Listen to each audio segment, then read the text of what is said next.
we made it to Sumeru, our next objective should be to head to Sumeru City and find a way to meet with Lesser Lord Kusanali. And speaking of Lesser Lord Kusanali, even though we haven't heard too much about her, she doesn't seem to be the same deity who abducted your brother. But even so, people call Sumeru the Nation of Wisdom, you know. If we can get a chance to meet the God of Wisdom, but Paimon doesn't know the way to Sumeru City. Maybe we can climb up to that spot with the statue of the Seven on it. That'll give us a way better view of things. Even if we can't see exactly where the city is, at least we'll be able to check for some smaller settlements nearby. Wait a second. Look! There's someone up ahead! Perfect timing! Now we can just ask for directions rather than wander around like lost adventurers. Hey there! We're not from around here and seem to have gotten a little lost. We'd like to ask for some directions. Huh? Did they not hear Paimon? Hey! You over there! Could you give us some directions? Huh? What's going on here? There's no way she could have missed that. Wait! Could she be ignoring us? How dare she?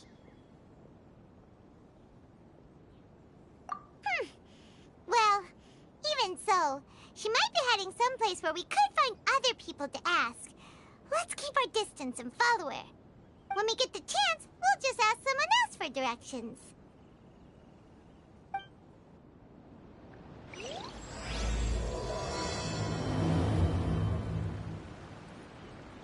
Come on, let's follow her.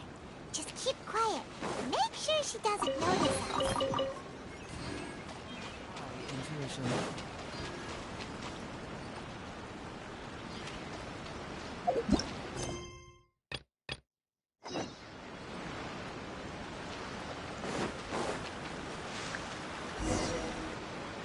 Huh? She just walked near that small waterfall and then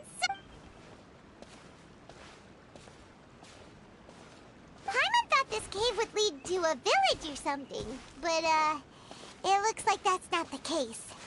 Look, she's sitting over there. What should we do now? Do we try? All right then. It's not like we have anyone else we can ask.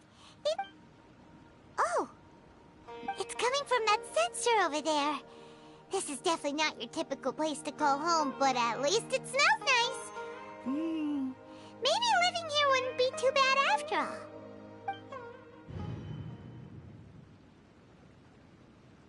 Huh? What's the matter? You don't look too good. What? Is the smell making you feel sick? Strange. Paimon doesn't feel anything.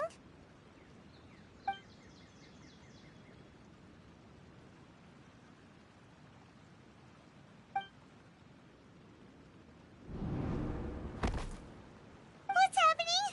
Traveler? This is no time for a nap. Oh, come on, wake up.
Yes, you can relax.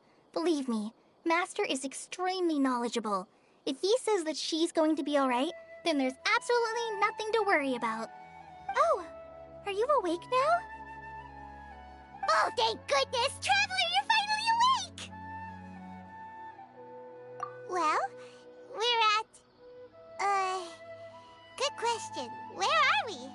Paimon was in such a panic when you passed out that she even forgot to ask what place this is. This is Gandharvaville. It was originally built by scholars from Sumeru as a place to rest in the rainforest. Now it's mainly used by the forest rangers as a base of operations. My name is Kale. I'm a trainee forest ranger. My master and I found you passed out during our patrol, so we brought you here. Oh, no things are necessary. I didn't do anything, really. By the way, how are you feeling now? Any discomfort? Oh, that's Master's herbal medicine you're tasting. He gave you some while you were unconscious. Before I forget, Master mentioned you should take more medicine once you wake up.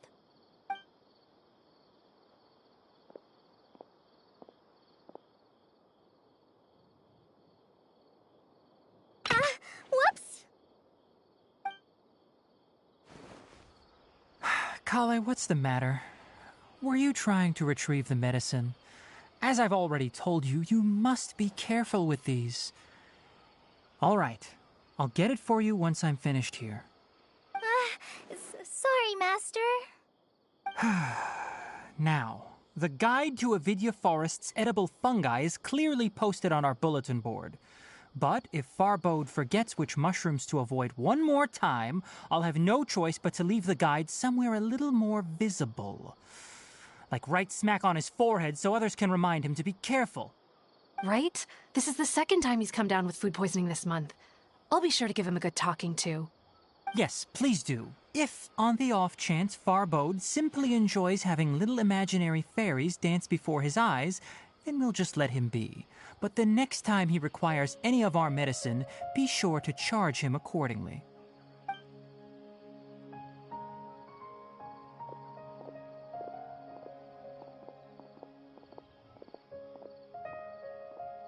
So, how are you doing?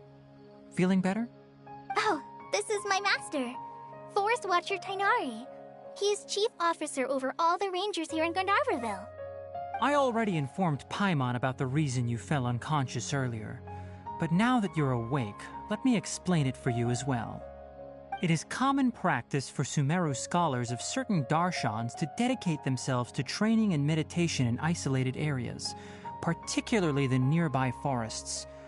While meditating, they use a certain incense known as spirit borneol to help calm their minds as they enter a state of deep rumination.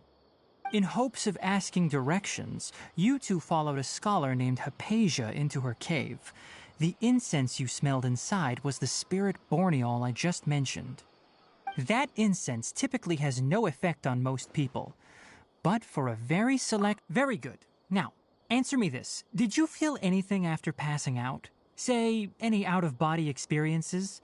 Or did you see anything while unconscious?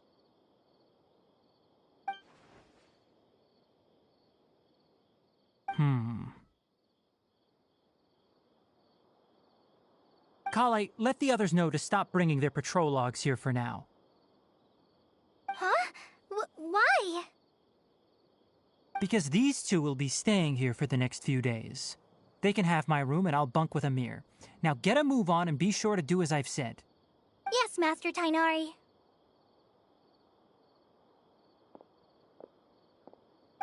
Wait, hold on a second.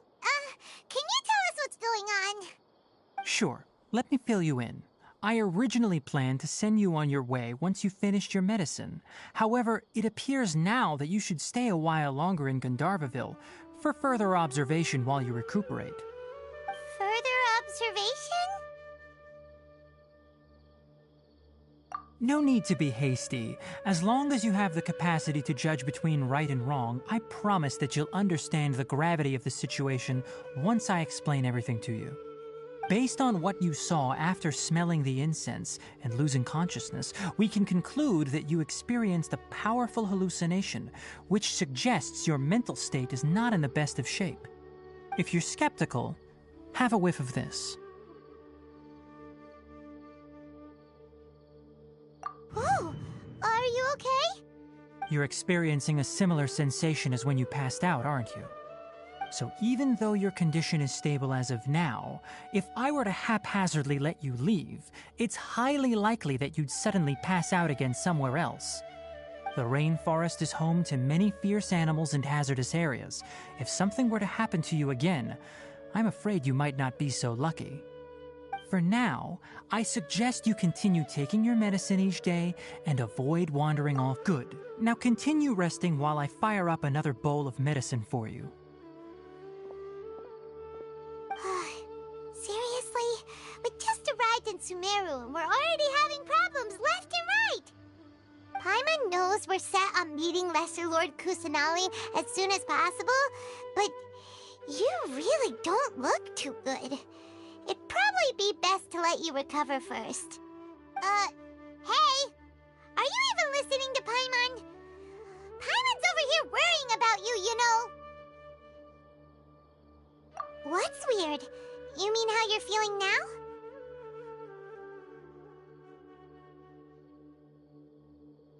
You mean the vision of tree roots and red skies you saw? But if those weren't hallucinations, what could they be?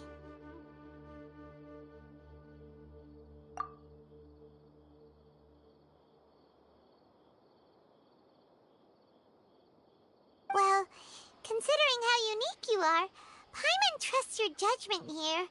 But why didn't you say anything about it to Tighnari? If he misjudged your condition, then there's a chance you could get worse, right? Huh? You mean that Tighnari already knows that what you saw weren't hallucinations? But if that's the case, why would he try to hide that from us? Oh, Paimon gets it now. That explains why you were so quiet earlier. Well, that settles it then. We'll stay here to rest up and figure out what's going on with your hallucinations. But it seems like asking Tighnari might not be an option anymore. What do you think we should do? Good idea. Kale's pretty friendly. We can ask her tomorrow about what she knows regarding the Dendro Archon and customs in Sumeru.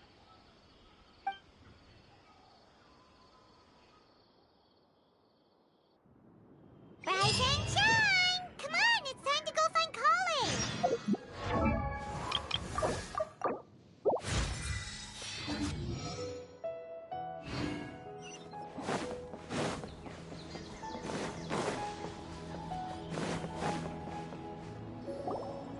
All right, next let's see your right hand. Yes, not bad. But please remember that you still need to be careful. Understand? Yes, I will. By the way, Master, I still haven't received the patrol route for today. Look, Kale, today's patrol will be a long one, so you won't be coming along this time. Besides, there's a chance we may encounter... well, you understand. But I have a vision too! Am I useless to everyone now? Don't talk like that, Kale. This is not something you need to be worrying about right now.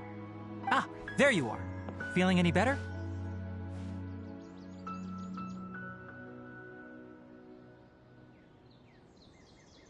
Yeah, since we'll be staying here for now, we thought we might as well try lending a hand around here.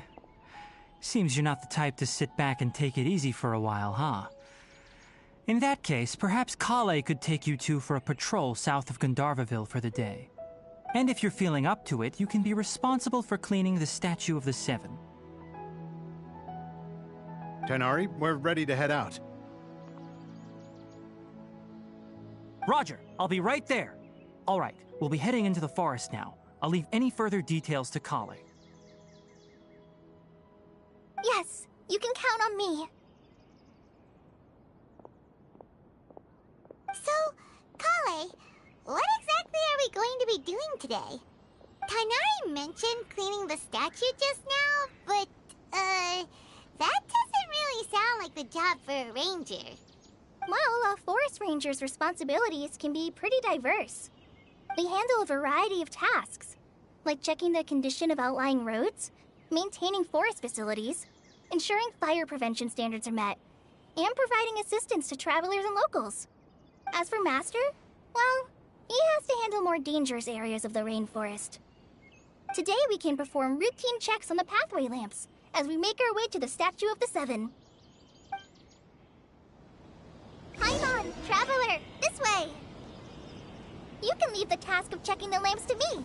In the meantime, you two can keep an eye out for anything unusual.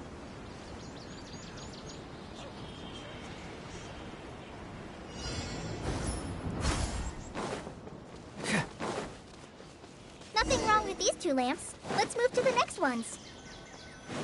Oh, this lamp seems to be getting a little wobbly. Let me make a note of it. No problems with this lamp. Good.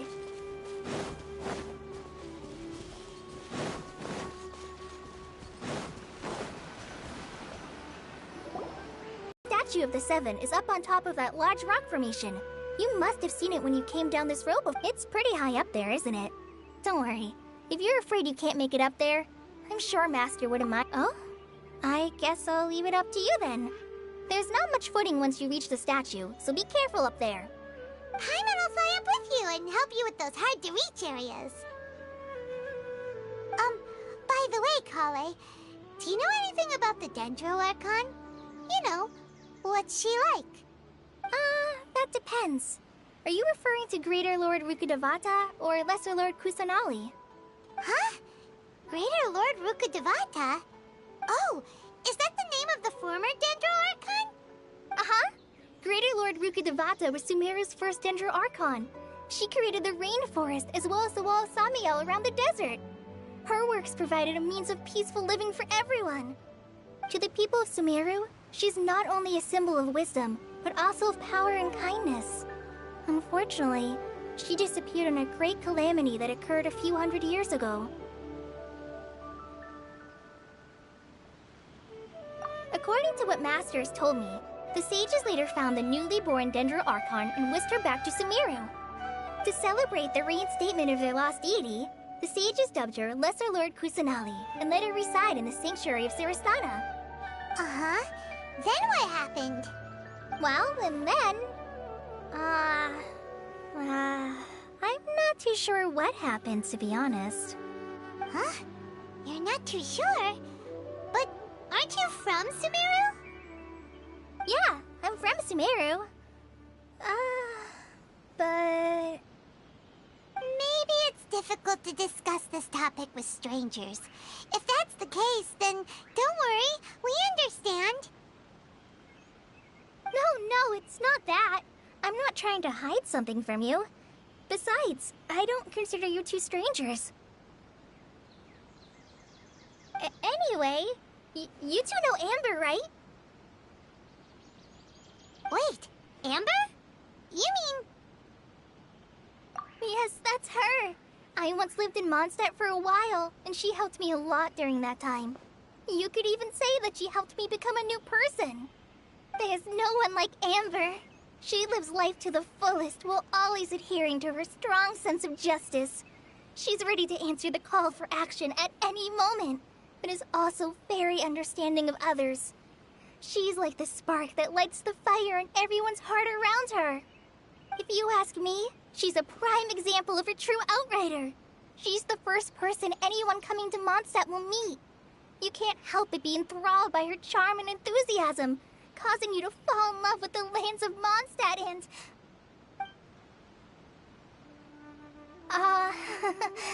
sorry.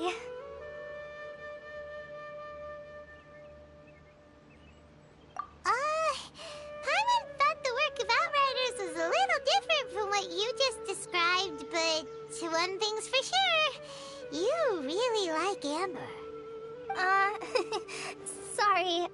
I was rambling on just now. It must have sounded kind of weird. It's all right, Kale. Knowing that you're a friend of Amber somehow makes Paimon suddenly feel a lot closer to you. So, how do you know that we've met Amber? Well, after I returned to Sumeru, Amber and I have stayed in touch by writing each other letters. In one letter, she mentioned that Mondstadt was attacked by a fearsome dragon, but the city was saved by a mysterious blonde traveler and their floating companion. I knew you two were the ones she mentioned in the letter the moment I saw you. But, considering everything you've been through that day, I thought it'd be inappropriate to bring it up. Ah, so that's how you knew.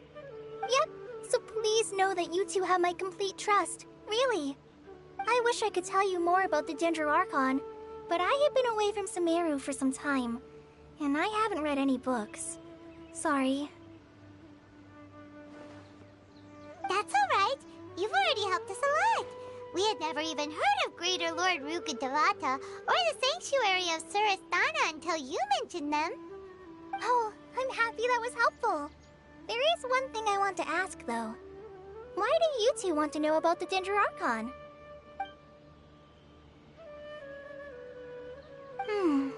So that's why you're here. Thank you for telling me your story. Don't mention it. We are friends after all, right?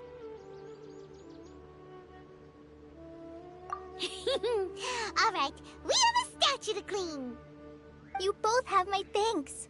While you two are up there cleaning, I'll go ahead and inspect the forest canopy.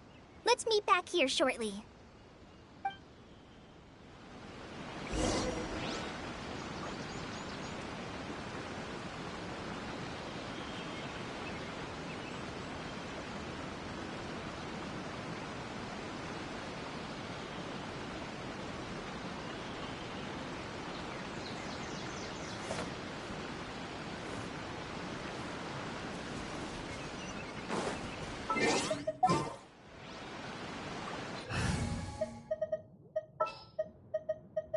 I'll ensure you're safe.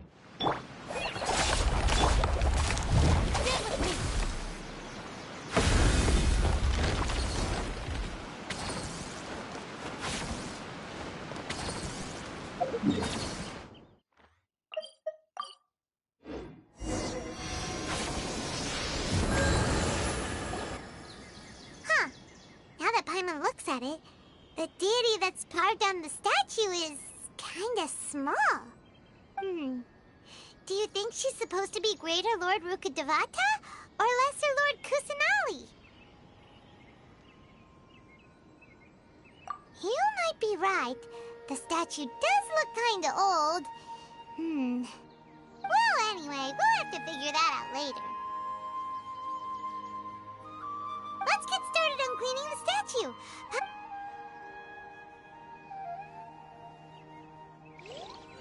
Nice work! That's one clean statue. Let's head down and...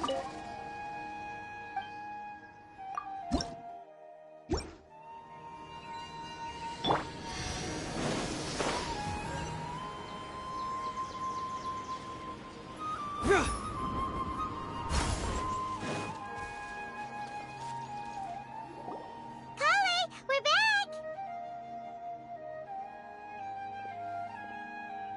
Welcome back! You must be tired after all that climbing. Let's take a little break. I brought some fruit and water for us. Yay! Food! What kind of goodies did you bring?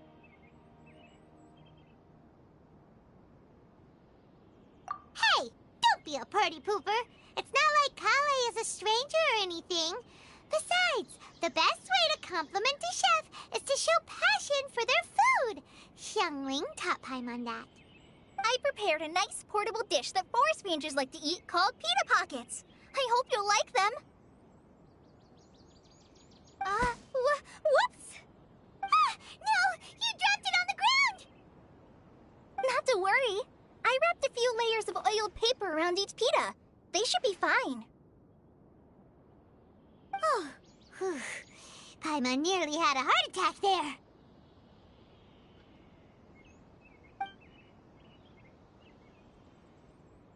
Those pitas are amazing! You're quite the cook, Kale.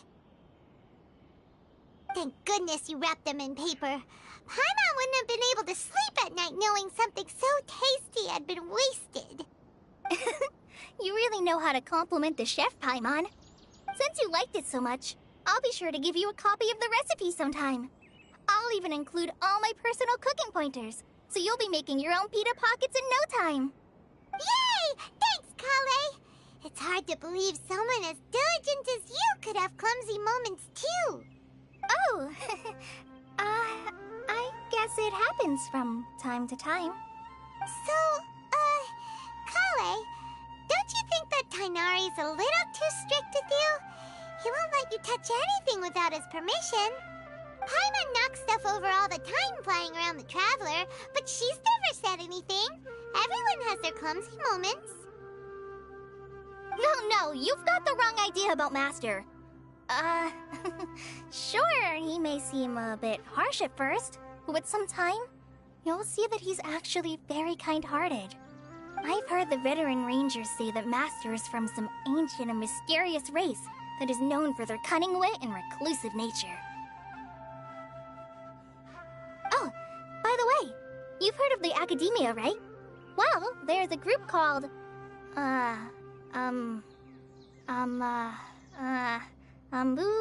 something? Well, anyway, because Master does a lot of research on plants, sages from the Academia have written him many times, inviting him to take up an official position there. But Master declines their offers every time, saying, Sumeru City is too noisy. It'd be bad for my ears. Seems you already know him well. Anyway, I'm sure the sages were not happy about his responses. Master could obviously have a bright future in the Academia, but he insists on sticking to the path of a forest watcher. Every day he helps the locals of the forest and passes on his extensive knowledge to trainees like me. In fact, Master's the one who taught me how to make pita pockets. Really? Paimon would have never guessed that.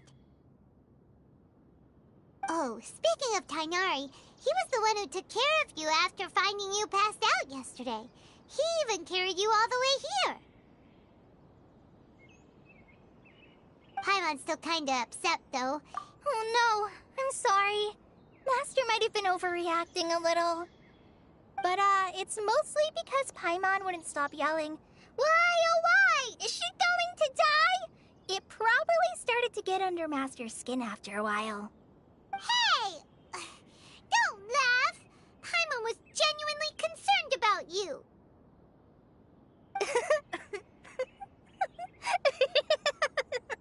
Hey! Now even Kale's starting to laugh. Ugh, that's it! Paimon won't forget this! It's time for some Paimonial wrath! No! Don't touch me!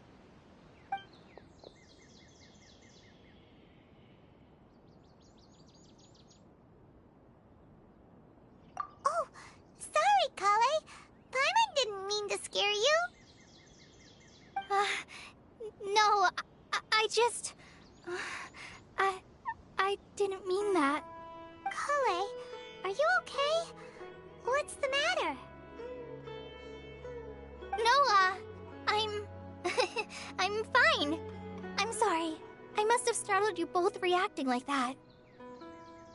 Oh, well, it's getting late now. Let's hurry back to Gandharville. I think Master and the others should be back by now, too. Huh? What was up with Kale just now? And why is she in such a hurry all of a sudden? Look, she's practically running back. Paimon can't even see her now.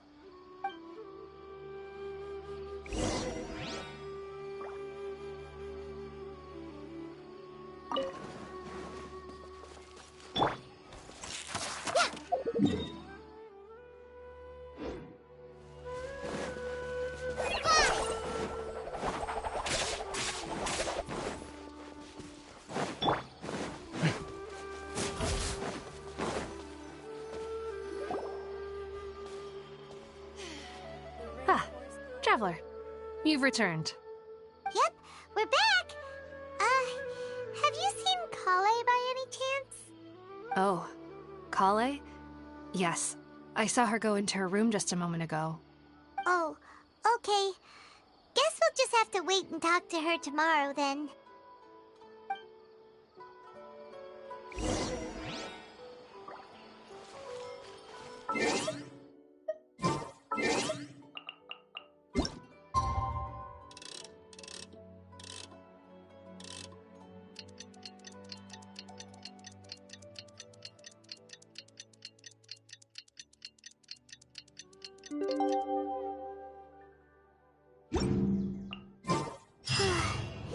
Paimon was thinking all night about what happened with Kale.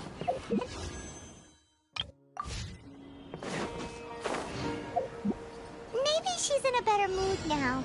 Let's go check on her. Ah, it's you two. I was just about to go look for you. Huh? Tighnari? What are you doing here? Where's Kale? I came to check on Kale's condition. To put it simply, she's not well. You mean she's sick? How could she be... Oh, wait a minute. Could it be because of what Paimon did yesterday? No need to worry. Something as small as you could never harm her. This sickness is something that Kale has been dealing with for some time. Kale has been more excited than usual since you two arrived. A little too much so, to be honest. She hasn't remembered to take care of herself. I suppose it's understandable, though. She hasn't been around anyone she considered a friend for some time now. It must have been refreshing for her to have you two here. So, Tighnari, what's really wrong with Kale? Let's take this conversation elsewhere. Kale just fell asleep after taking her medicine. She needs some peace and quiet.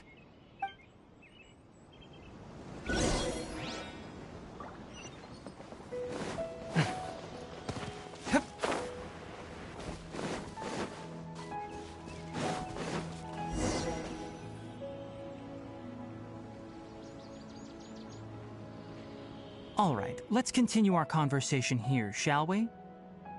To be honest, I hadn't realized that you're that honorary knight from Mondstadt until Kale told me just now. I've also heard all about your deeds in Liyue and Inazuma. So, just to clarify, what I'm about to tell you about Kale is not because of who you are or your past feats. Instead, I am going to tell you because... well, because Kale asked me to. And honestly speaking, I was against Kale revealing her past to you. But she insisted, saying you two treated her with sincerity and as a friend. So now she wishes to reciprocate the gesture. So, Tighnari, what exactly is wrong with Kale?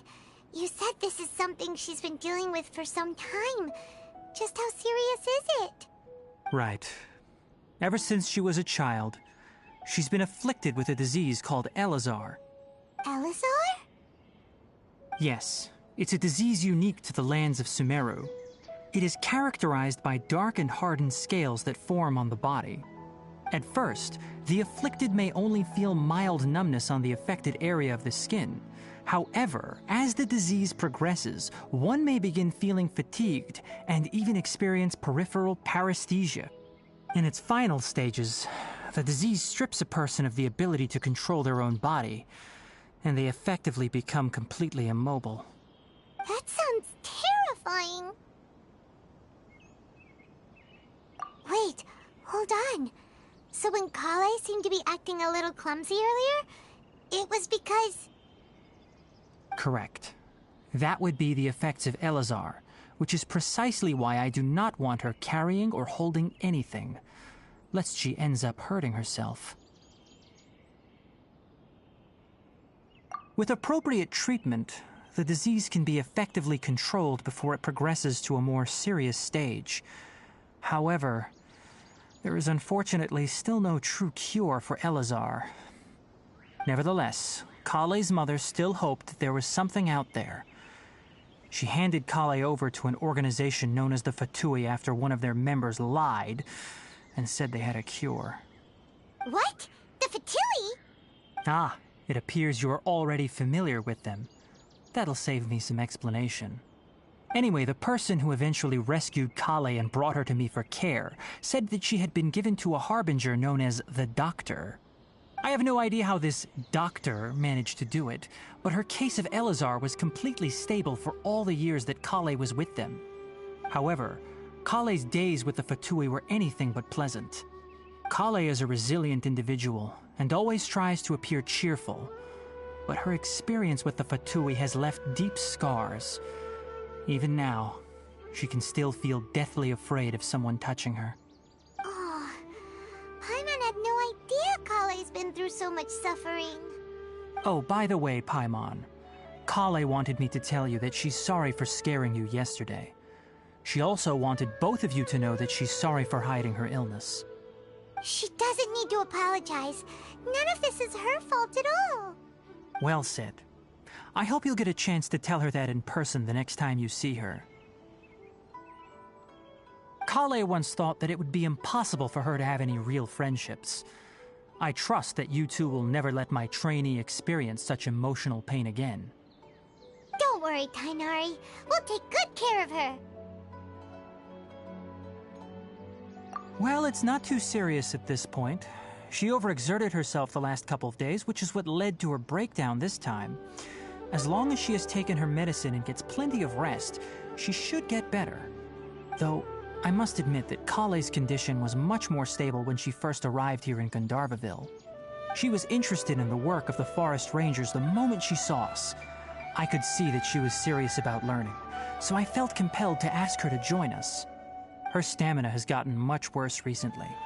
Though a moderate amount of physical exercise is always necessary, I'm afraid the long-distance patrols are a little too much for her now.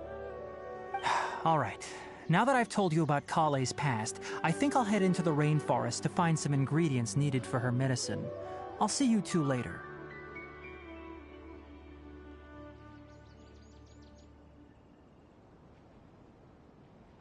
Yeah, we'd like to do something to help Kale too. All right, but I must warn you two. The rainforest is a dangerous place, especially for someone who's still recovering like the Traveler.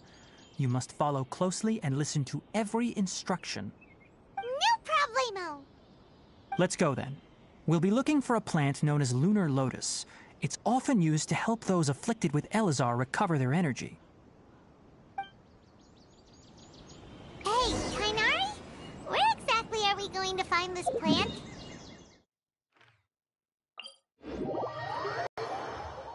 Lunar lotus can be found all over the rainforest, but it often grows right here around Gandharvaville. Given the name, it sounds like we should be looking for it in the water. You are correct. Lunar lotus grows in the water. When fully matured, they look like giant blue flowers floating on the water's surface. There should be lunar lotuses growing somewhere in this area. Let's split up and begin searching. If you could manage to gather 4 of them, that would be sufficient. We'll rendezvous here once you've gathered the needed amount.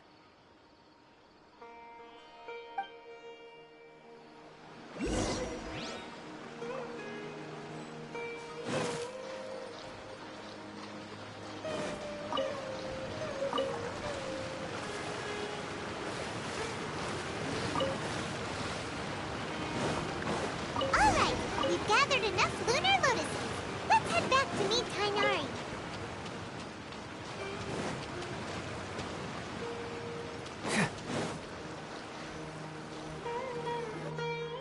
Hey, Tainari! We found the lotuses you requested. Let me take a look. Good, very good. These are all excellent quality. I'm quite glad you two came along. Your exploration experience helped save me a lot of time here. It seems we even have enough time to stock up on some other things I need. Hey, Tainari!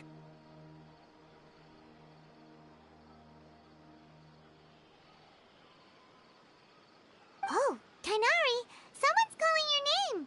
They're dressed like a forest ranger. Ah yes, that's Amir and the others. But didn't they just set off not too long ago?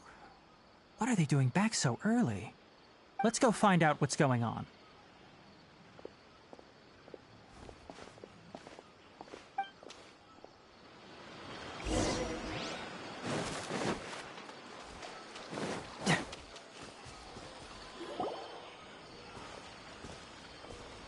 Tainari, thank goodness we found you here. We were just about to head back and find you at Gandharvaville. What's going on? We just discovered a withering zone.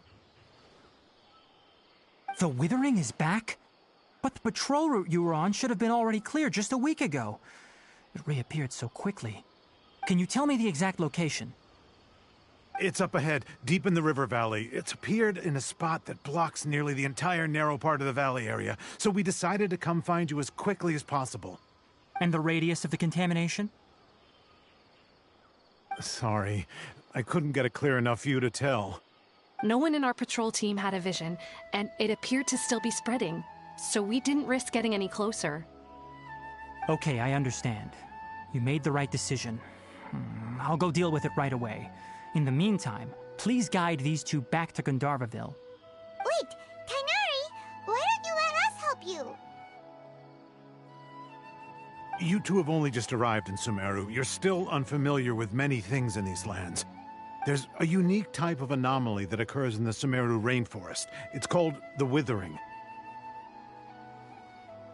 The affected areas not only cause nearby vegetation to wither, but it's also lethal to wildlife and even people. If you don't carry a vision, then you should think twice before approaching such places. Yes, Amir is absolutely right. I wasn't kidding when I said the rainforest is a dangerous place. As Amir said, only someone with a vision, that is, the power to manipulate elements, will be able to resist the withering's corrosive effects for a time. That's right. If any of the forest rangers without a vision come across a withering zone, we first make a record of the location and then have a ranger with the proper abilities deal with it, like Tainari here. Only someone with a vision can venture within a withering zone and find a way to deal with it. But you don't seem to carry a vision. Don't worry, she may not have a vision, but she's a real pro at using the power of the elements. Don't sweat it. We've helped others deal with similar situations before. Wait, you've met other forest rangers before? I was planning to properly show you both how to identify the withering before you left Gandharvaville. Anyway, since you two are experienced adventurers, come with me. I'm sure you'll both be able to help.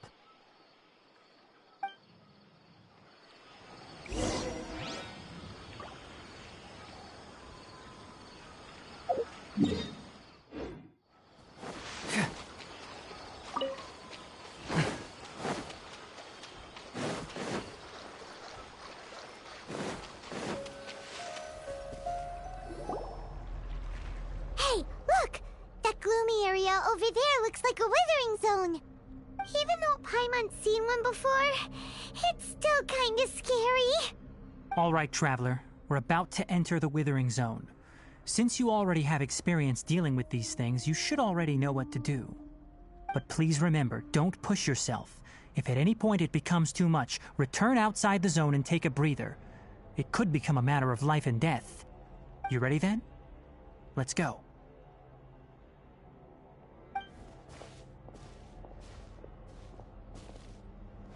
First, we must locate any branches sustaining the withering zone.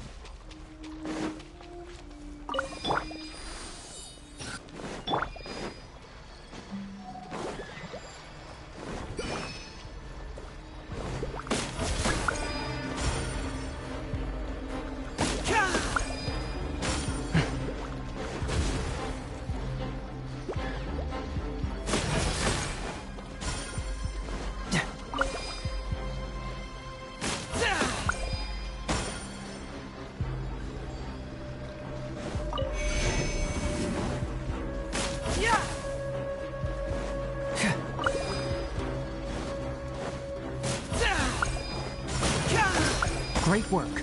Now that all the branches have been cleared, we'll need to take care of the tube. Do your master's bidding!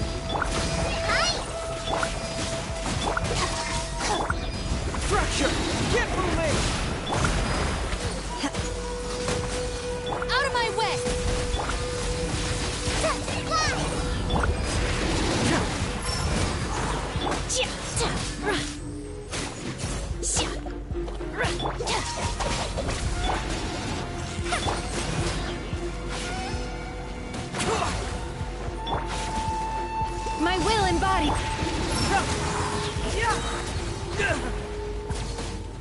Cyclone! Hey! Hi! Our bond is strong! Bring it on!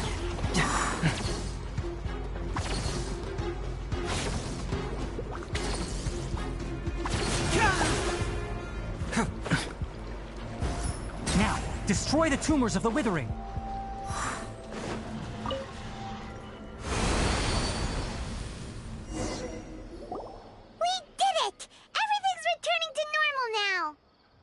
Yes, thanks to you two.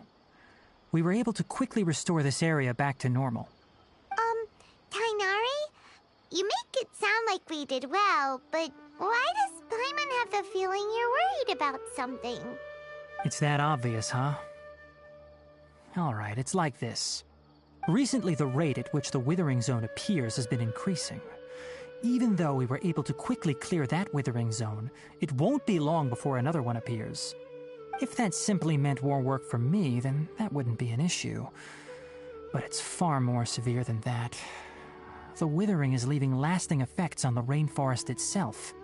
For instance, even though we cleared out the Withering Zone, many of the plants that were affected will not recover. This presents a crisis for the ecosystem itself. Many plants in the rainforest are already in decline, directly impacting the wildlife that depends on those plants. And most disturbingly, as the appearances of withering zones have started to increase, Kale's case of Elazar has also become more serious. Huh? Well, why's that? I'm still not sure of the exact reason. However, I've received word from acquaintances at the academia that similar cases are being reported for patients with other conditions. No, none that we know of. The withering has been recorded in Sumeru for millennia. It's said that it originates from the depths of the world. By the way, have you heard of Irminsul before? Irminsul is a tree located deep beneath the surface. Although it isn't like any tree we know in a biological sense, you can basically think of it as a large tree that grows downwards rather than upwards. I'm sure you've heard of ley lines, right? They're like the roots of Irminsul, spreading and extending from a massive cavern deep underground all the way up to the surface.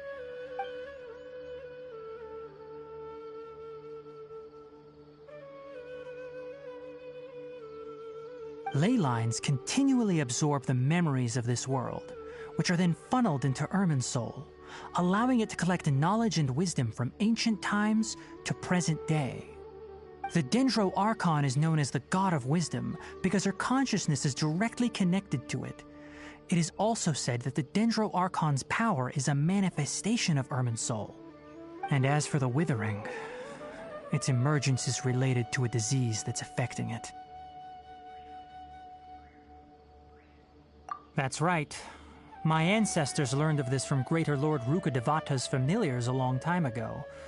But even those mysterious creatures did not know of a cure for Irminsul. I'm afraid we Rangers will be battling the Withering Zones here for a long time until a cure is found. Alright, that's enough on this topic for the time being. Now that we've taken care of things here, it's time for us to head back to Gandharvaville.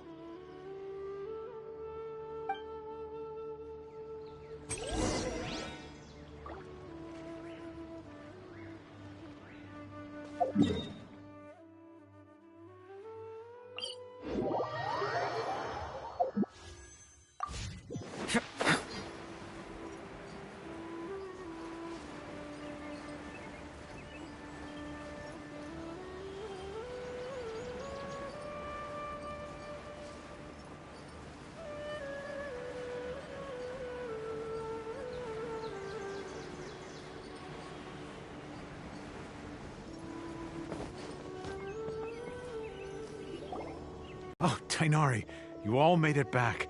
How did it go? The Withering Zone you reported has been taken care of. No need to worry. Huh. Wait, is that? Oh no, Hypatia!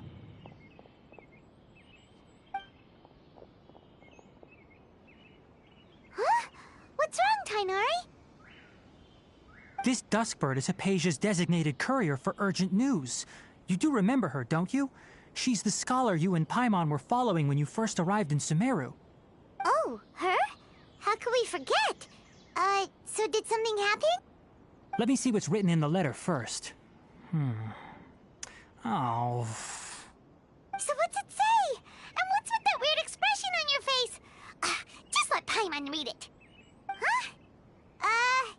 All Paimon sees are 3 squiggly lines. Yes, allow me to explain.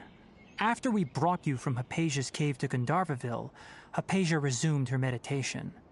She must have just finished. It's been nearly 3 days since she's had anything to eat, and it appears she's forgotten to prepare some rations. This letter is her asking us for help. We need to go. What? You mean she's been sitting there for 3 days? Hey, wait, how did you know all that from just a few lines on the paper? Well, obviously because this has happened before. Last time she drew 5 lines, and by the time we found her... Well, I'd prefer not to remember that. Needless to say, Hypatia's been through worse, but we should still get to her as quickly as possible. I've got some emergency rations set aside for times like these. Paimon, Traveler, could you two bring these to her? Wait, you want us to bring her the rations? But will the Traveler be okay if her cave is still filled with that funny incense? Let's find out. Here, Traveler, take a smell and see. So, how do you feel? Huh? Really? You're not feeling even a little drowsy? But wait, how'd you know that she'd be okay this time, Tainari? Back when we were clearing the Withering Zone, I observed that she could adeptly manipulate the Dendro element. I knew then that she would be fine. And if I may ask, when I was telling you two about Irminsol's ley lines, was what I described similar at all to what you saw while you were unconscious? That's correct. Those weren't hallucinations at all. Though I don't intend to apologize for deceiving you. Because what you saw is of significant importance. Not just for the nation of Sumeru, but the entire world of Tevat. My forefathers were shown much favor by Greater Lord Rukkhadevata. We took an oath to protect this nation together with her. Now that that duty has fallen to me, it was part of my responsibilities to ascertain whether you could be entrusted with the fate of Sumeru. Now, after seeing you in action with my own eyes, you have earned my confidence, and I no longer feel the need to hide any secrets from you. When you passed out, your consciousness had connected directly with Irminsul. What you witnessed were actually real memories contained within Irminsul itself. I could try to tell you more, but it would be better if you went to ask Hypatia instead. Her focus on meditation and use of Spirit Borneol are aimed at establishing a connection with Irminsul, just as you did. That sounds nice and all, but will she really help us? Seriously, she completely ignored us the last time we tried talking to her. That was because when you ran into her, she was in a special phase of her training. During that time, she must avoid communicating with others. Please, wait here for a moment.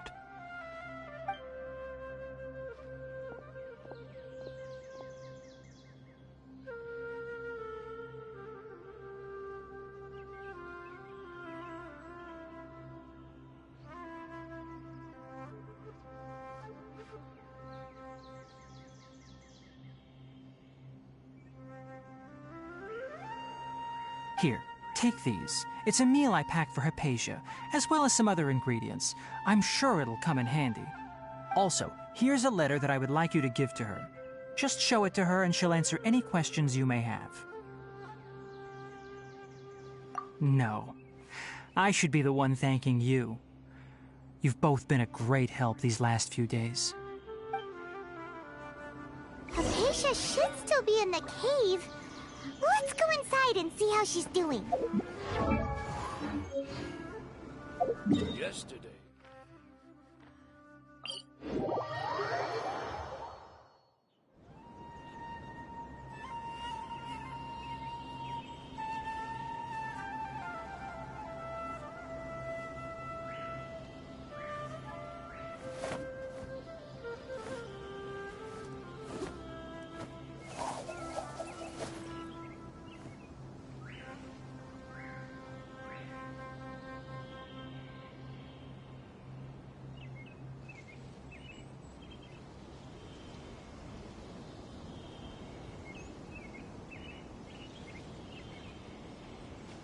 There's something in the air. Something that tells me a new case is brewing.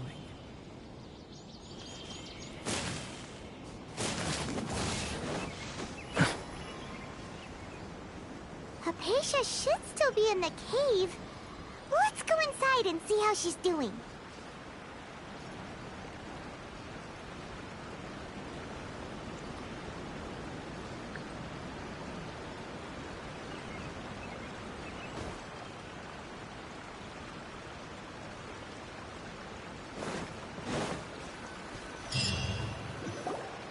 Hello? Hypatia? Hey, there's nobody here. Maybe she went out to look for some food. Let's try looking around the area.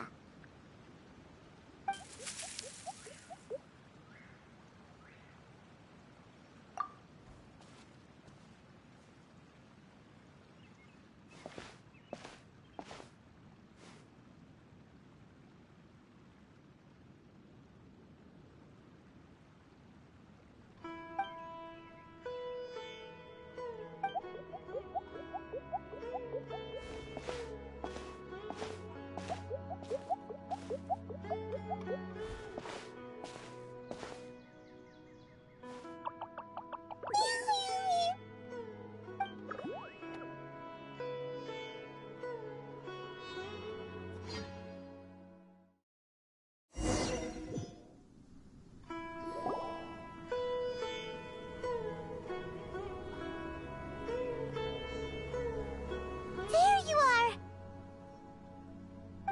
Hypatia, are you alright? So... There's no way we can get her to eat in her current condition.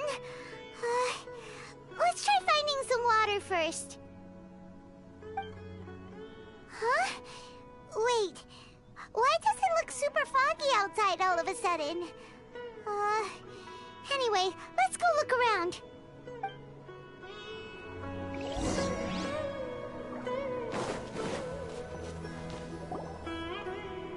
Huh?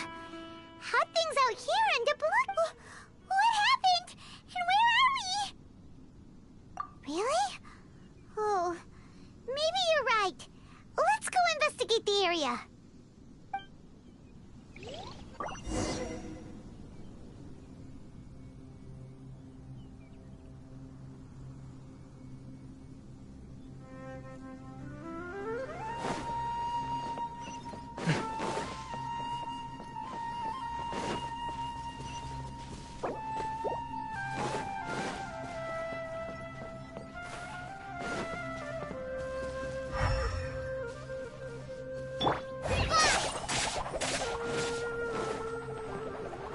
Wow, this place is huge! Paimon knew there's something off about that cave. Let's think of a way to get over there and have a closer look. Who knows? Maybe we'll find a lead of some kind. Get moving!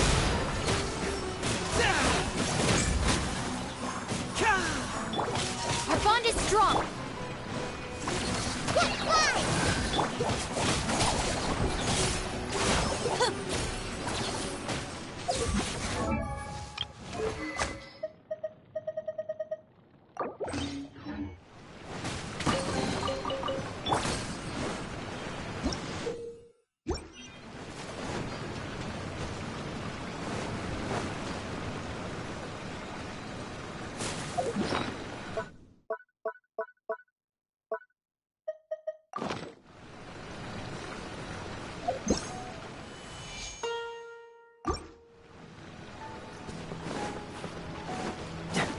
This way.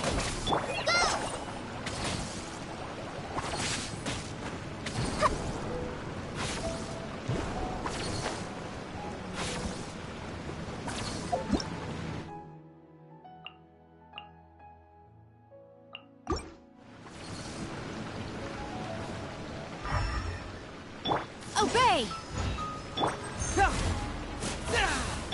Stand with me!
Transfiguration!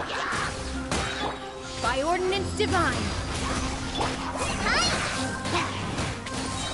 Just like we rehearsed!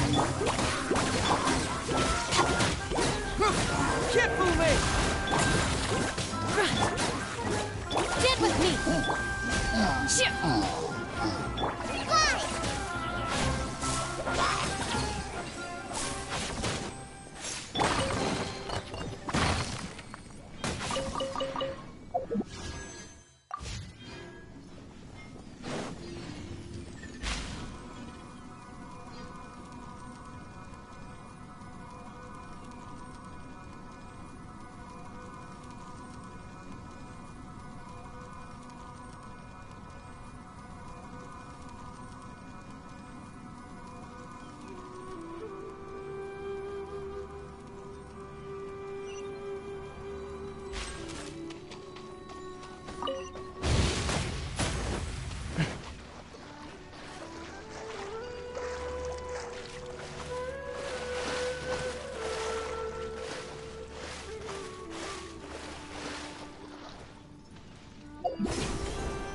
What is going on here?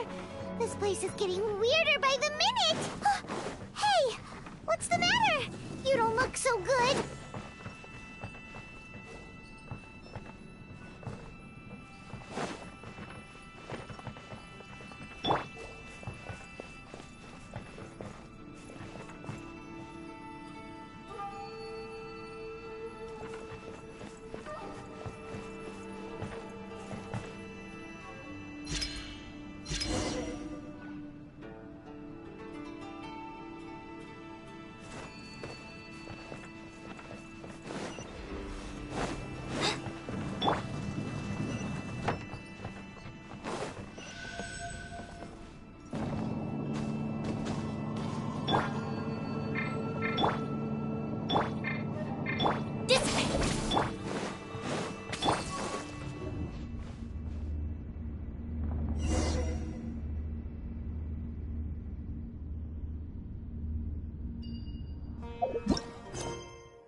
You needn't worry about such things. They don't concern you.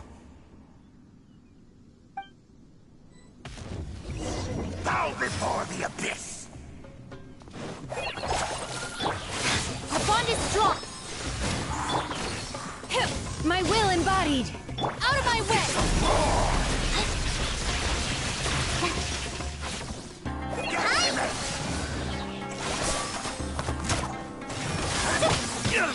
We gotta situate them! Transfiguration! Go! Prices on the side! Do your master's bidding! Alright, my turn! Unleash! Stand with me! Confess!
misfortune was bound to end sooner or later.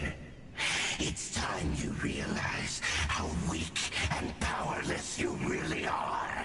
Your brother. His Highness has long since forsaken you. Your meager existence, the bonds of love and family which drive you to fight. But don't you fret now. Today...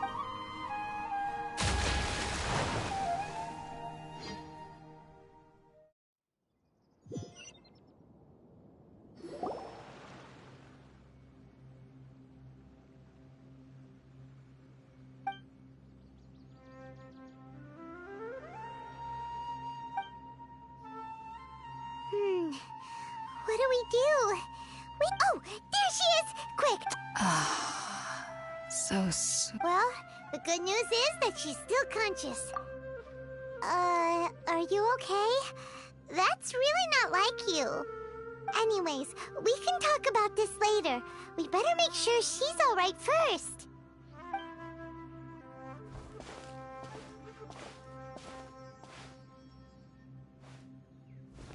Whoa! Wait a sec. Look at all this fruit lying around her. We can put that...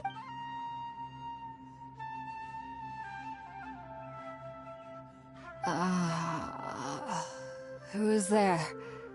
Tainari, is that you?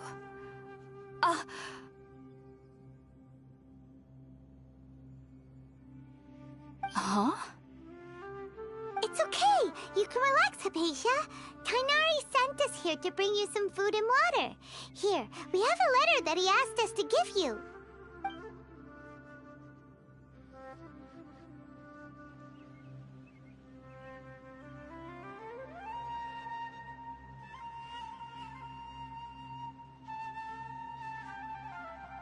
I see. So, you're friends of Tainari. I apologize for all the trouble I've caused you. I'm grateful that you came so quickly to save me. You even brought all this fruit. Well, actually, we didn't bring the fruit. It was already here when we arrived. We were kind of wondering about that, actually. When we found you here, there was all this fruit lying around and even some juice dripping from your lips. How did you end up like this anyway? Oh, really? I seem to understand now. All the fruit was likely from my, neighbor. Must have come by and saw me like this. Your neighbor? You mean there's someone else living nearby? Oh? So you're able to see them too?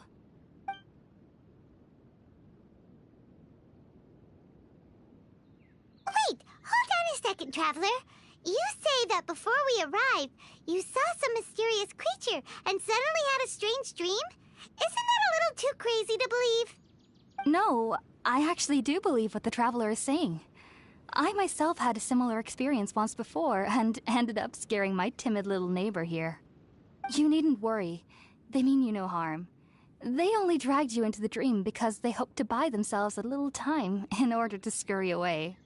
So, Hypatia, just what kind of creature is your neighbor exactly? I'm not sure what it's called, to be honest. But I do know that they have some sort of deeper connection with the Dendro Archon. I know this because the first time I saw them was also the exact day my consciousness was able to form a connection with Irminsul. Even after I opened my eyes and stopped meditating, my heart was still pounding, and my mind was racing with all the knowledge that I had touched. And at that very moment, I suddenly noticed a small figure at the opening of the cave. In my curiosity, I began to walk over to the creature. They must have already been used to me living in the cave, because they didn't seem to mind me approaching them. They just kept doing whatever they were up to. It wasn't until I crouched down next to them that they suddenly realized that I could see them. Oh! And then? And then I had a dream. By the time I came to, they were nowhere to be seen. I was convinced they'd never show up again. But sure enough, I saw them nearby a few days later. And they weren't alone. I feel like they aren't as afraid of me as the first time I approached them. But I never would have expected them to save me.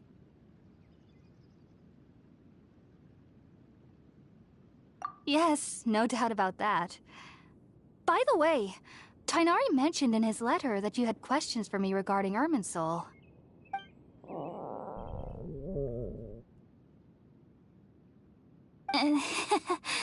Sorry about that. Sounds like just drinking juice still isn't quite enough for my stomach. Well, if somebody hadn't dropped the food earlier... Anyway, looks like we'll need to prepare something ourselves. Besides, Paimon's getting hungry too. Let's eat first and talk about Irminsul later. Alright, we're up, Traveler. Today's menu will feature sweet madame and a radish veggie soup. You'll love them, Hypatia. They're our specialties after all. Sounds good. I've never tried any dishes from other nations before. I certainly look forward to it. It's been so long since I've had a decent meal, too. To be honest, the last time had to be when Tainari came to visit.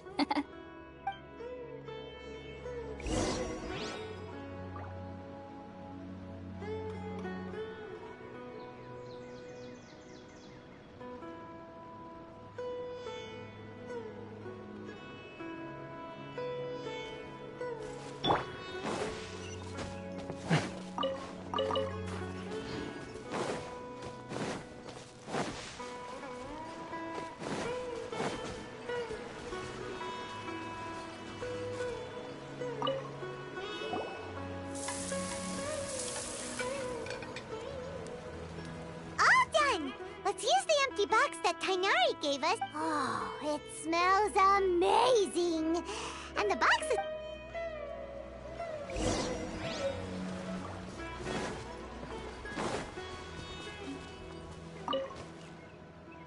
Are you already finished cooking? Smells delectable. I'm truly thankful whenever I can enjoy a proper meal like this. Cooking really isn't my forte.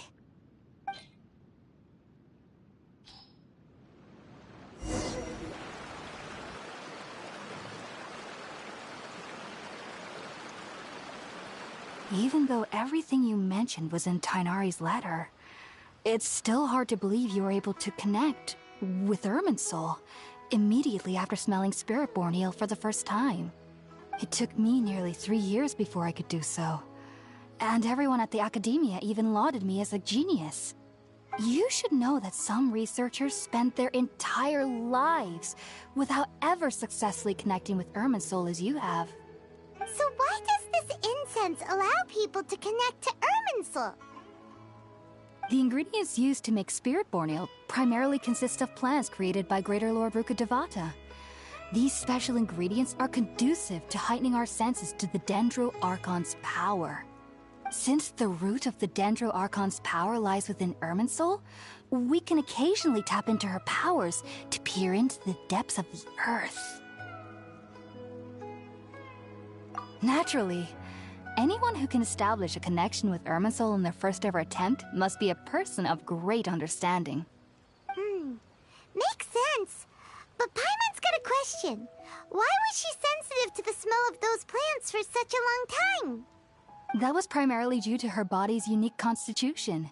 Stimulated by the incense, she could perceive the Dendro Archon's power and experience the sensory overload, hence the adverse reactions. Taking in any scent similar to the ingredients of Spiritborn eel would cause adverse effects. Not to worry though, it appears you've already fully recovered. Technically, your body should still be sensitive to the powers of the Dendro Archon, but unless you're using intentional meditation techniques, the scent of Spiritborn eel should no longer trigger such reactions. Whew. Well, that's a relief. I must admit, I am quite envious of your abilities.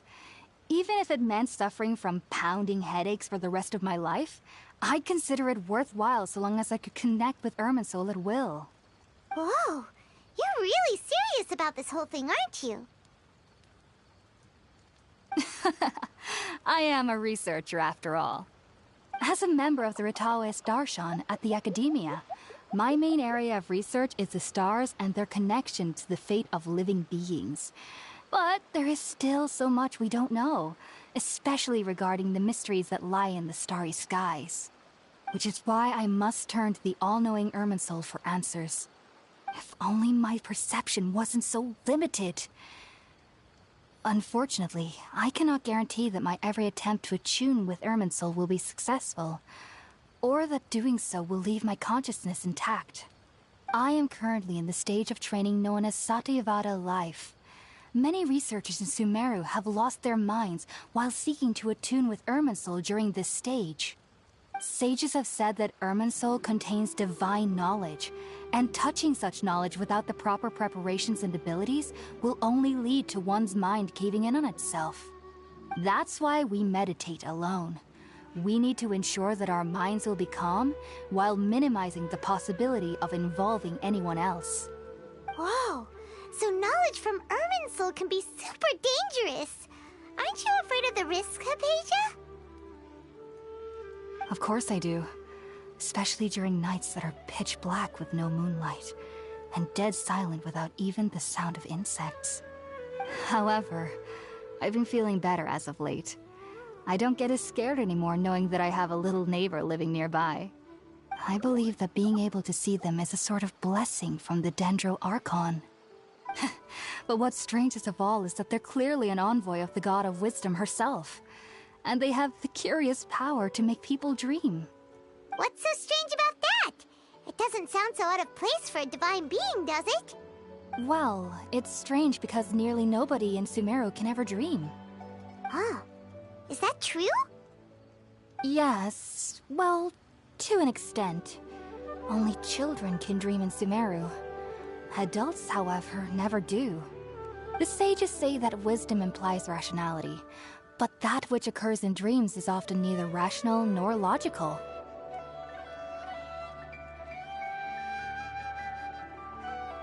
Yes, if one struggles with anxieties, those emotions could influence their dreams. The fact that the people of Sumeru do not have dreams is seen as a blessing by the sages.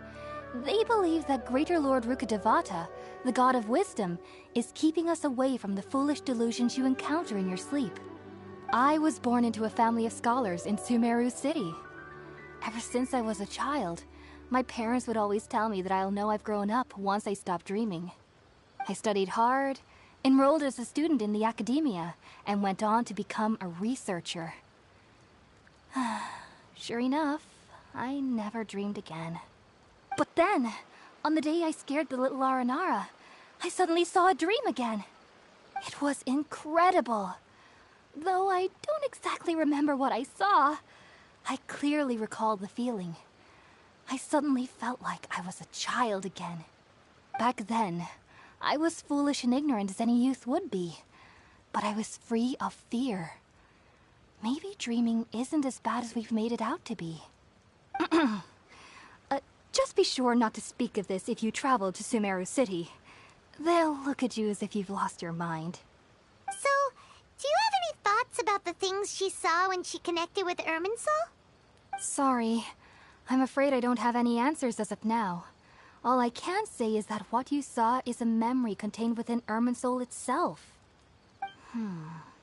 World forget me. What could that possibly mean?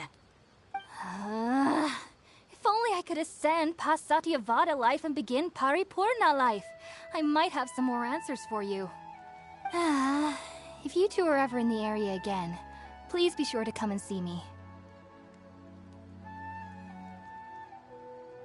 There's no need to be thanking me. You two are my saviors. Besides, I'm already looking forward to tasting some more of your cooking. Now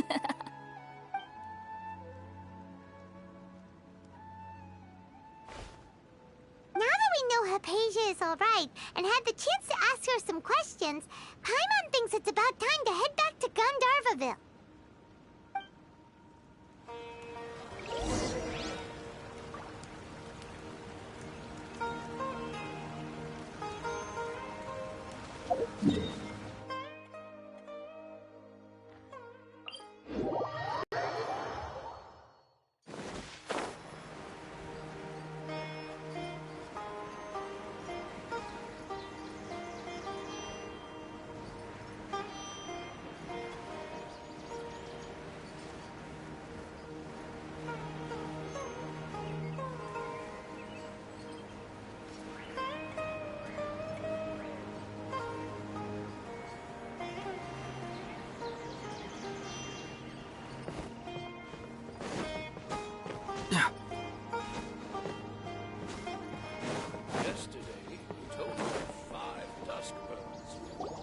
Think about it, Tainari. Refusing to join is tantamount to burying your head in the sand. I understand that you're a forest watcher, and that it's your duty to combat the effects of withering zones. But isn't it evident that such work is not a lasting solution to the problem? As Sage Kage clearly stated, your presence and guidance in Sumeru City is pivotal in finding a cure for Irminsul. How could you possibly refuse? Keep your emotions in check, Gulam. Let's at least listen to Tainari's reason for declining. We're here to invite him to the Academia, not to cause a scene. Sage Kage, I am truly honored that you came here in person, but I'm afraid I must still decline your invitation. I am merely a forest watcher. How could the great minds of the Haravatat have any need of someone like me? Well, it turns out that your refusal letter had some implications on your master's reputation. He is a renowned sage of the Immorta, after all. So now I've come here in his stead. I see. Huh. And I figured that given his temper, he would come here and berate me personally. Tainari, your master is an integral part of this effort, and now he requires your assistance. And what exactly does my master need of me, Sage Kage? You'll know once you've arrived in Sumeru City, that is. And how long will I be required to stay? There's no definite answer as of now. Do you mean to tell me that despite coming all the way here to Gandharvaville, you still can't answer the questions I laid out in the letter to my master? If that's the case, then I'm afraid I cannot give you a definite answer either. Tainari, but you... So be it. Come, Gulam, we're leaving.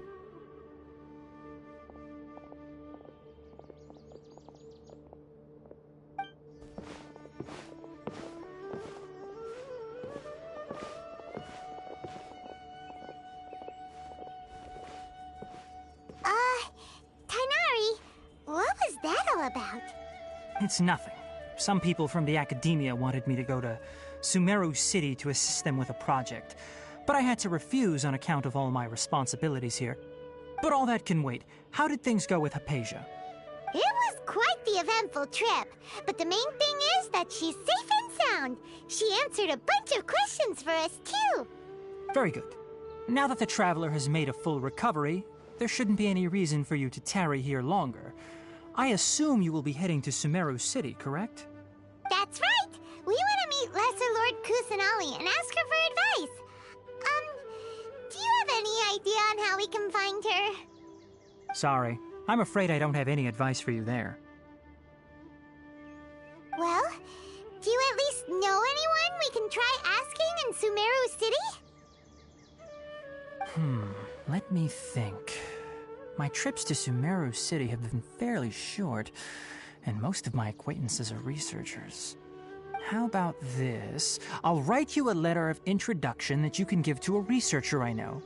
He's from the Immorta Darshan and is adept at gathering information. Asking him might prove worthwhile. Also, when you enter Sumeru City, you'll probably end up receiving something like this item here. I'm not sure if it will ever come in handy for you, but maybe you can give it a try. Oh? What is it?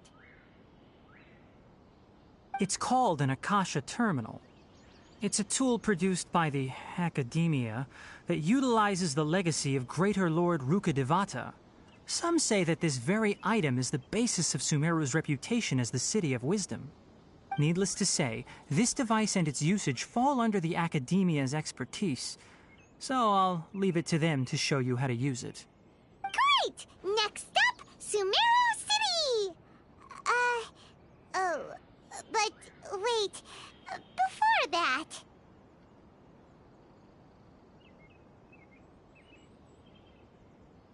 That's right!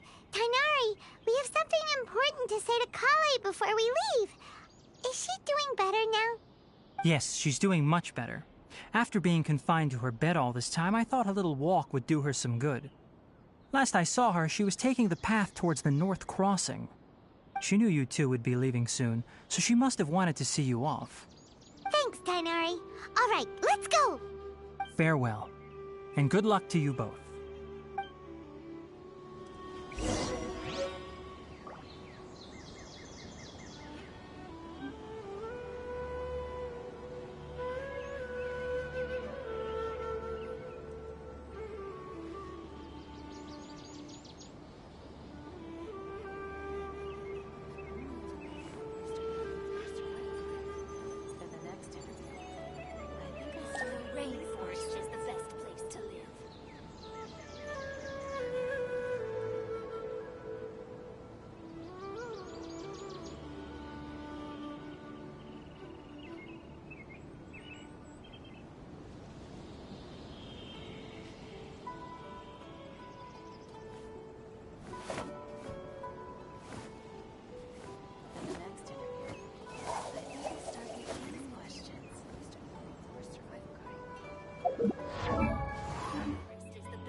to.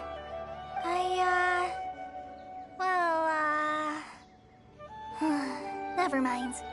I guess I should just wish you two a safe and successful journey. Thanks for waiting here just to see us off, Kale. We're headed to Sumeru City. Don't worry about me. I can take care of myself. My condition won't be getting in the way of my duties. I want to be a forest ranger after all. It's up to me and the others to protect the rainforest here. And, I'm sorry. I should have told you both about my condition when we first met. I just wanted you two to treat me as a normal friend, not some girl that needs your sympathy. But I guess now I understand that the most important thing is for friends to be genuine with one another. There's no need to apologize, Kale. We should be thanking you for trusting us enough to be your friends and sharing your past with us. We're probably still gonna worry about your condition, but that's because we're friends and we care about you. Thank you. That means a lot. Before you leave, I have something for you. Oh? What is it? It's my recipe for pita pockets. I told you that I'd give you a copy, remember? My handwriting is a little, messy, so please don't laugh. Yay! Thanks, Kale. Now we can eat those scrumptious little pitas whenever and wherever we like. I hope that whenever you eat them, you'll both remember your time here in Gandharvaville. Well then, I, trainee Forest Ranger Kale, bid you both farewell. Please visit Gandharvaville again. The Rangers will always be ready to assist you here.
entered the city, something on their heads lit up.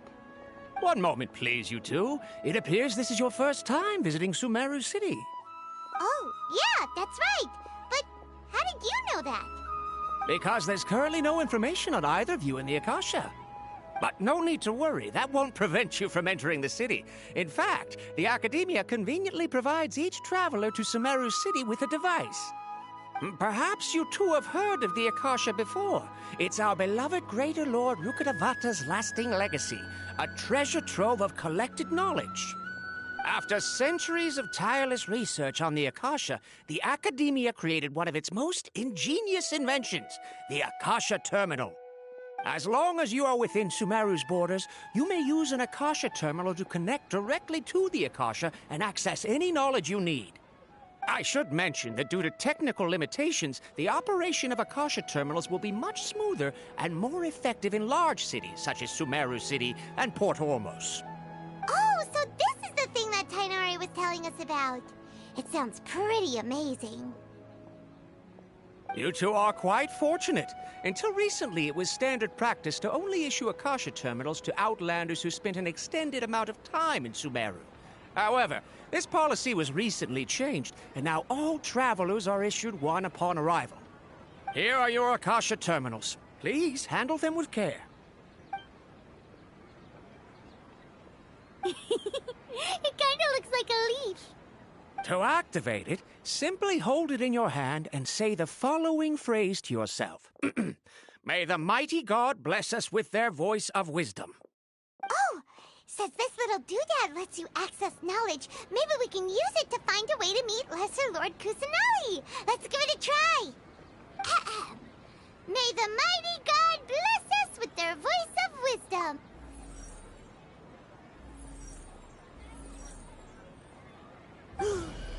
Whoa! Just now, something clicked, and Paimon suddenly knew how to use this thing. It seems all we need to do is concentrate on what we want to know, and bam! You get it. Oh, that'll come in real handy. Exactly. That is the power of the Akasha. And with that, let me officially welcome you both to Sumeru City. May the wisdom of the Dendro Archon always be your guide. Okay, now that we're in, we can check the Akasha about Lesser Lord Kusanali. Let Paimon try. 500 years ago, the sages found a newly born deity from within some scorched ruins. The deity now resides in the sanctuary of Surasthana. Seems pretty similar to what Kali was telling us. Okay, next, let's concentrate on asking how to meet her. Huh? Paimon doesn't... Oh, come on! Focusing on this question feels like when you have something you're trying to remember and it's on the tip of your tongue, but you just can't think of it. Paimon's brain is exhausted. Oh, smart idea. But what are you going to ask it?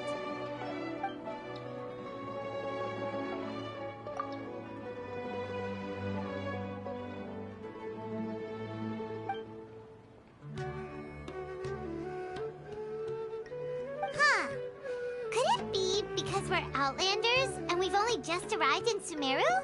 You know, maybe we're not qualified to receive an answer to this sort of question or something.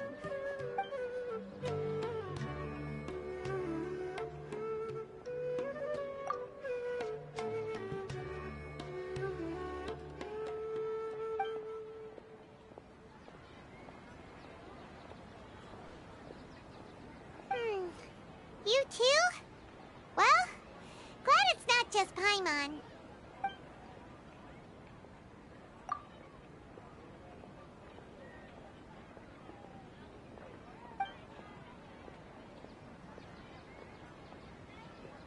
Uh-oh. Paimon's getting all teary-eyed all of a sudden. It feels like the people of Sumeru really miss their Archon. Well, seems no matter which way we try, we can't find anything that'll lead us to Lesser Lord Kusanali. Guess our only choice now is to try meeting with the researcher that Tainari recommended. He's from Sumeru and even has a position in the Academia. Maybe he'll be able to access more info from the Akasha. Let's see. Tainari wrote an address on the letter's envelope. Oh, it's...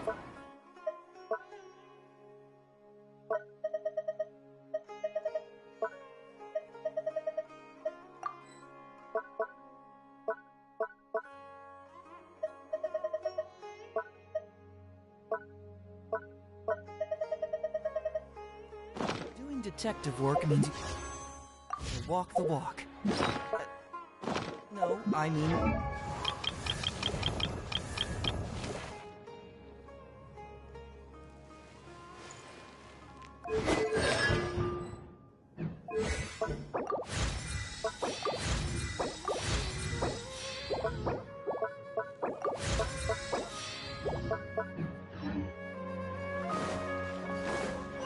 Let's head over and have a look. Hopefully he's out. Hello, are you Rohawi? Yes, that's me. Can I help you? Great! You see, Tainari sent us here and... What? Tainari? Please, there's no need to say anything, really. Sure, I admit that the article I published last month... Here! This is a letter from Tainari! Oh, let me see... Ah! Ooh, what a relief. You two nearly scared the life out of me. So, you two just have some questions for me? Seems even Tighnari acknowledges my innate ability for procuring information. So, what is it you two would like to know? We want to meet with Lesser Lord Kusanali. Do you know a way we can do that? You mean you want to meet the Dendro Archon herself? This isn't exactly my area of expertise, but let me see what I can find in the Akasha.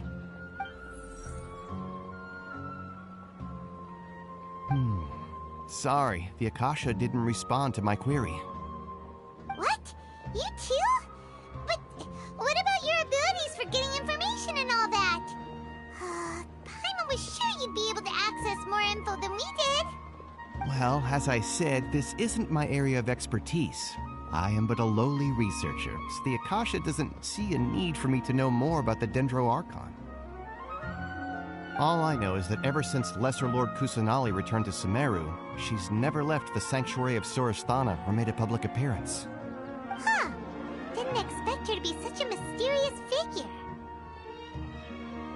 The Dendro Archon is somewhat of a recluse. Perhaps she just doesn't want to entertain visitors, which would explain the lack of information in the Akasha. But then what can we do? No need to worry just yet. I'm only hypothesizing here.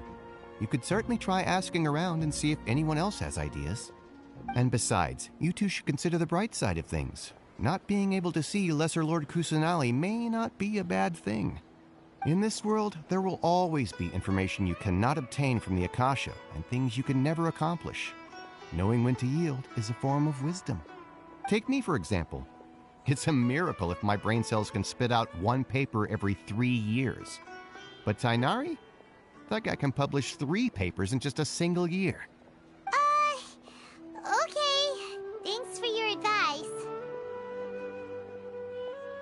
Don't mention it.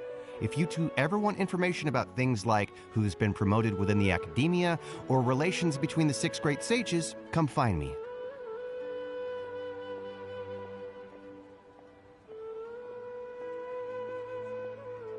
Hey, come on! This is a survival skill at the Academia.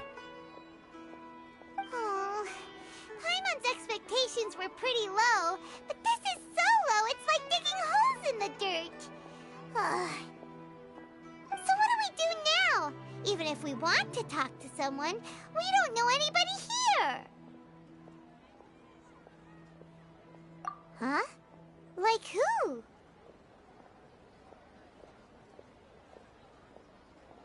Oh, you're right! Catherine! The Adventurers Guild has its own intel network. Let's hurry and find her.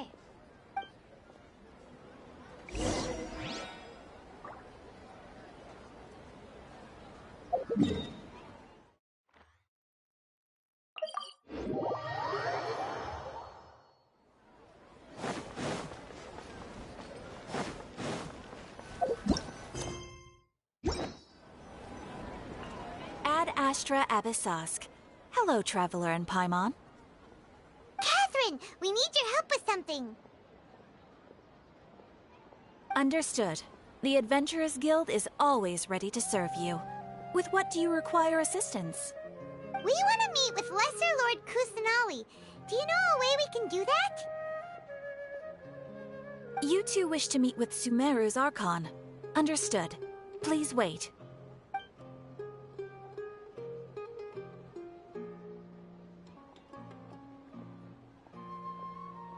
I apologize, but I am unable to call up any relevant information in the Akasha. I'm also unable to locate any pertinent information in my personal memory. Aww, another dead end. Well, if Catherine can't help us, then we really don't know anyone else to ask now. Please do not worry. I may know of someone who can help you two. In Sumeru, the Adventurers Guild does not serve as the vanguard of information. Rather, there are numerous active mercenary groups collectively known as the Eremites. They take on various contracts and work all across Sumeru, so they naturally accrue intelligence. An Eremite brigade called the Corps of 30 is in charge of Sumeru City's defenses. Not only are they the oldest brigade, but they are responsible for managing and coordinating the affairs of all other mercenary brigades. Core of 30? What a weird name. Supposedly, they are named as such because their ranks numbered 30 at their inception. Asfand, an advisor with the Core of 30, maintains good relations with the Adventurers Guild. Though he's already retired, he and his words carry great weight within mercenary circles. If you'd like to get in contact with him, you can find him at the Core of 30's headquarters, the Citadel of Rexar. You're welcome. I wish you two the best of luck. We look forward to your exploits in Sumeru. Alright, off to the Citadel of Rexar we go!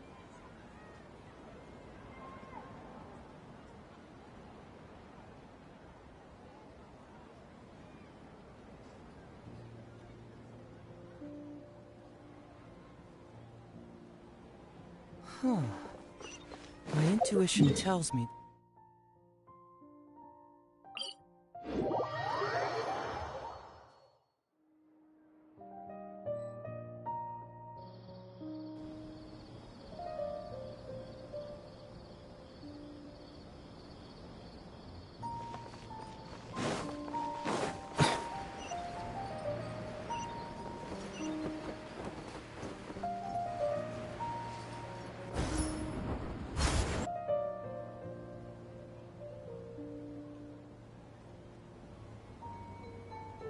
Welcome.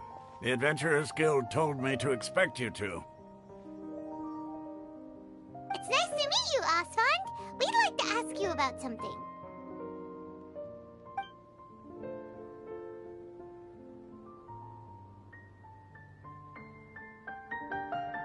I see. So, Catherine's the one who sent you this way.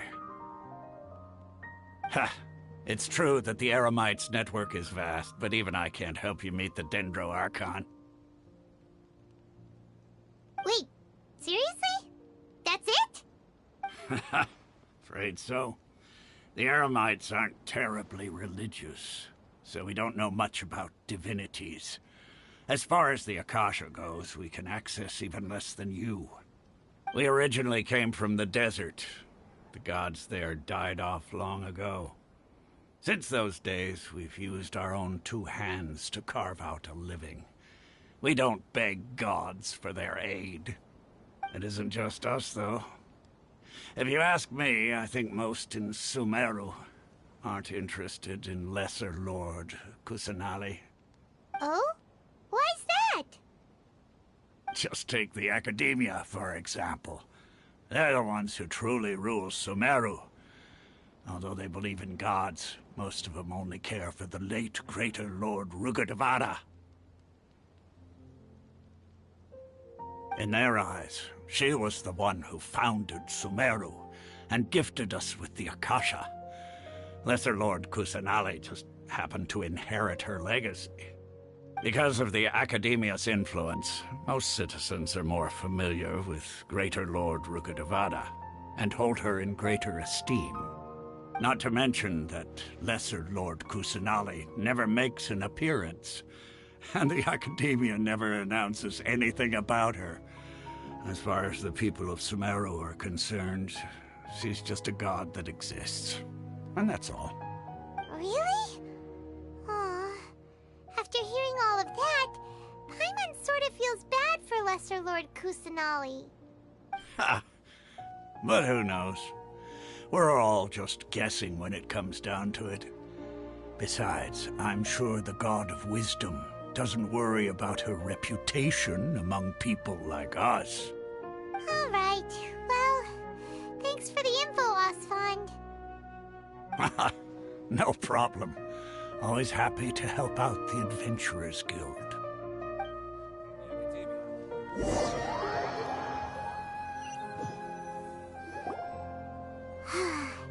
Seems Asfand was right about most people's attitudes here. Not only are they not interested in the Dendro Archon, they even say stuff like, if the Akasha doesn't think I should know, then I don't need to know about it. We've been asking for information non-stop ever since we got to Sumeru. But the harder we try, the more helpless everything seems. Isn't there at least one person in this entire city who cares about Lesser Lord Kusanali? Oh, you two are interested in Lesser Lord Kusanali? Huh? Who are you? From the sound of it, you two are Outlanders who recently arrived here. You've been asking around for information on Lesser Lord Kusanali, right? Oh, I'm sorry. I forgot to introduce myself. I'm Dunyarzad, one of Lesser Lord Kusanali's faithful followers. Whoa, really? Then do you know how we can meet with her? I'm afraid I can't help you with that. But your conversation earlier did happen to remind me of a legend about the Dendro Archon. Sure. It goes like this. Long, long ago, there was a man who heard a prophecy. It predicted that a great calamity was about to befall him. Panicked by what he heard, the man sought out the Dendro Archon in hopes that she would bless him with the wisdom to help him escape his predicament. The man journeyed across deserts and through rainforests and experienced tribulations of every kind. However, he still couldn't find any trace of the Dendro Archon. In despair, he thought, alas, the Archon has abandoned me. He then had no choice but to sorrowfully resign to his fate. Okay, and then what happened? And then, the calamity came. But to his own surprise, the man felt somehow emboldened by the trials of his journey. By relying on his own strength, he managed to overcome the adversity. At that moment, a bird perched upon his shoulder. This bird was, in fact, an avatar of the Dendro Archon. She said, "O Archon Seeker, do you now understand? She and her wisdom have long been found by you. Along your journey, we were in every flower and blade of grass, every ray of sparkling sun, and every breath of dancing wind. So long as— Yeah, thanks for the story! Paimon feels all warm and fuzzy inside after that. In a way. It seems like this story is also one of the Dendro Archon's avatars. Dunyarzad, since you worship Lesser Lord Kusanali, can you tell us anything else about her? Of course. So did you two know that, I'm terribly sorry, but it seems something's come up now. Let's chat another day.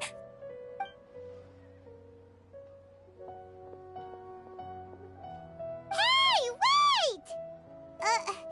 What the heck just happened? It looks like they're searching for someone. Dunyarzad was acting super nervous just now. You think they're looking for her? This stinks! We finally managed to find a lead about Lesser Lord Kusanali! We can't let them get in the way now! Let's see if we can get rid of them. Then we can catch up with Dunyarzad! Hey, have you two seen a brown-haired girl wearing a purple top and a long blue dress? We're looking for her. Did she have bandages wrapped around her wrists? Yes, that's her. Did you see which direction she went? Yeah, she went that way. Quick, after her!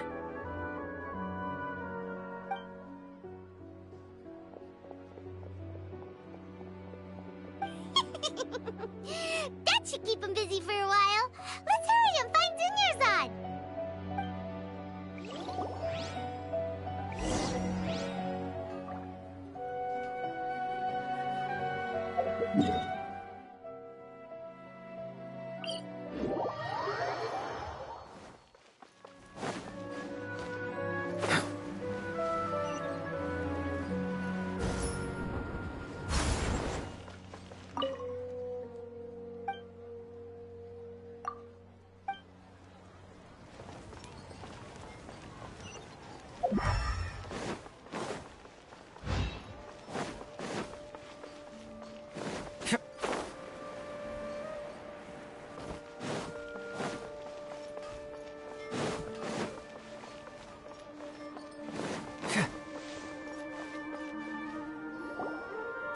Dunyarzad, we thought you might have been long gone by now. Oh, it's you two. Oh, you startled me there. You can relax now. We threw those people looking for you off the trail. Really? Thank you so much. Unfortunately, I believe there's still more of them out there looking for me. Uh-oh, looks like there's some coming this way. Huh? More of them? Then what are we standing here for? Run! No, wait, my body isn't in the best shape. It's difficult for me to run. Okay, sounds good. There's a tavern on the other side of the port we can go to. They probably wouldn't expect me to hide in a place like that. All right, let's move out. Stay behind us. We'll keep an eye out for anyone looking for you.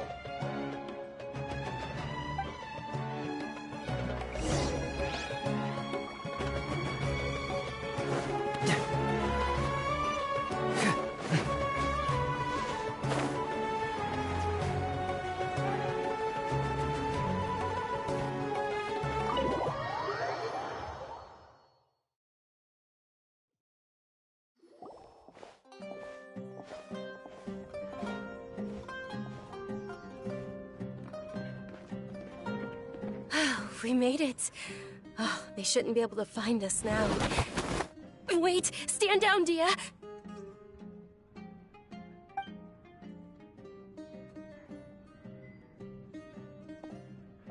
My lady, who are these two? They're travelers that I met on the street just a moment ago. They happened to notice that you were all searching for me, so they helped me hide. I see. In that case, you two should scram. There's nothing here for you. Wait a sec! Who the heck are you? And why are you shooing us away? I'm Miss Dunyarzad's bodyguard, here to see that she returns home safe and sound. My lady, let's get going. You've been gone for so long that your parents are worrying themselves sick. And if I refuse to go with you? It'd be easier for the both of us if you cooperated. But if you insist on not going, then I'll have to carry you like a sack of potatoes. Hey! Dunyarzad already said she doesn't want to go back. Why are you still pushing her? Stay out of this. You don't understand the situation. Sorry, my lady. Even though I'm your bodyguard, your parents are my employers. I have to answer to them. How much? Wait, what? How much more do I have to pay you to become your employer? So you never listen to my parents ever again. Double? A triple? Give me some time and I'll get that much. My lady, this isn't about Mora. I don't know what you think of us Eremites, but let me say this. I like Mora, but I'll never go against my principles. That's why I'm here looking for you. Sure, it's an order from my employer, but my conscience was also telling me it's the right thing to do. And knowing your health, carelessly running around like this is gonna hurt ya. For the sake of those who love you, don't be stubborn. No, you're wrong. I'm aware of my limits, and I know what I'm doing. Honestly, the only people being stubborn right now are my parents. And they know perfectly well that it makes no difference if I'm at home or not. They still won't accept reality. And every time I bring this up, they just change the subject.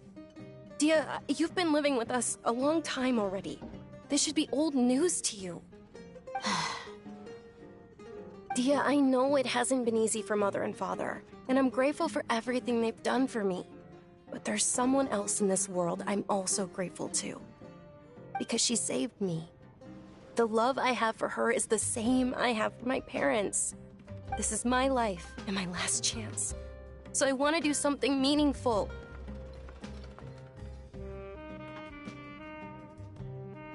My lady, are you sure what you're doing now is meaningful?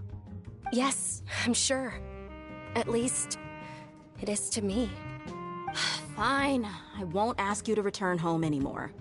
But let me make something very clear. I'm only doing this because I respect your determination, not because I agree with you. Thank you, Dia. Sorry for being so rude just now. My nerves were acting up. And I even brought up your payment in such an offensive way. Don't worry about it, my lady. I did say that I like Mora. Besides, that's our next topic of conversation. Today's little excursion caused such a ruckus that every single bodyguard at the estate was deployed. It wouldn't be easy to hide things from your old man. Since this definitely won't be your last escapade, here's a little tip.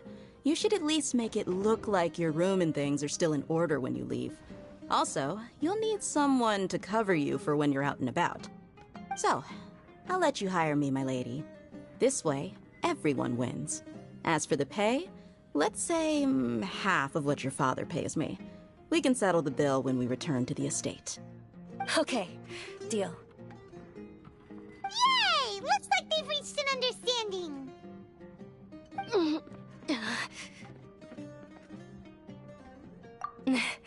I'm fine, really. I just feel... My lady, stop trying to look tough. We're already in a tavern, so let's... I'm sorry for worrying you two. If you don't mind, I'd like for you to join... Sure! After you rest up, we want to hear more about Lesser Lord Kusanali.